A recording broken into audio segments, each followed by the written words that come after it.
We've come to closing statements for our debate, and by the coin flip, we will start with Mr. Ginta. You have 2 minutes.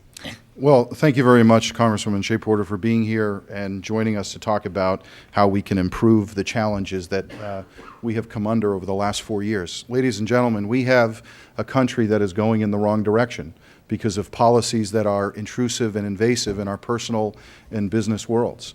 We have a debt and deficit at record levels, and we have had 4 years of our Speaker, Nancy Pelosi, and our member of Congress here who have been leading the charge. I think New Hampshire is looking for something different. I think New Hampshire is looking for fiscal discipline, fiscal responsibility, adhering to very simple responsibilities like don't spend more money than you take in, adopt and balance a budget and then administer it effectively, and then have a plan to reduce the long-term debt so we do not have to rely on China or other foreign nations for financial stability or economic stability.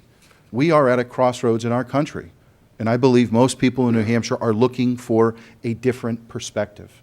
What I offer you is the same thing I did as mayor. Take a tough stance, work with Democrats and people in the opposing views to ensure that we can cut borrowing, cut spending, cut taxes, things that people in Manchester, regardless of party affiliation, wanted because they re-elected that set of principles. And it's those set of principles that we need in this country desperately.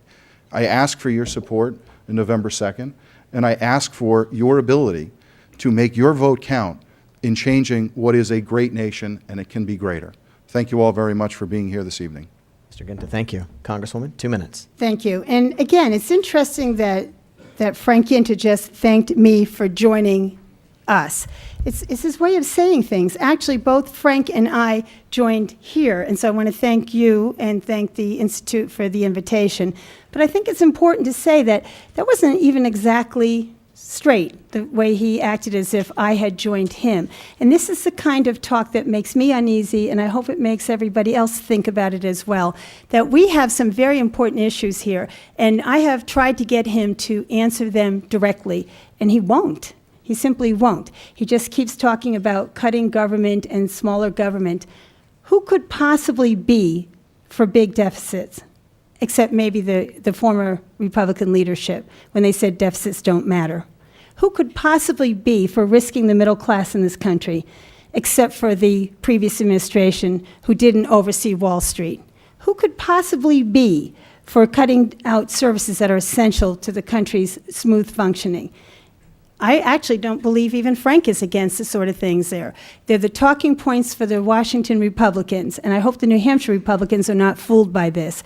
Just remember what Eric Cantor said. He said, we're guilty. We overspent, we were too powerful, we were corrupt, and we overspent. And then remember what John Boehner, who would be the Speaker of the House, said, and we're not going to be any different next time. I think this is incredibly important. I appreciate the opportunity to talk about this, but nobody should be fooled by the fact that we almost had a depression, and it started on Wall Street with lack of regulation, and we have improved the economy, but it's going to take time, and I ask for your rehiring me so that I can continue to work on these problems. Thank you very much.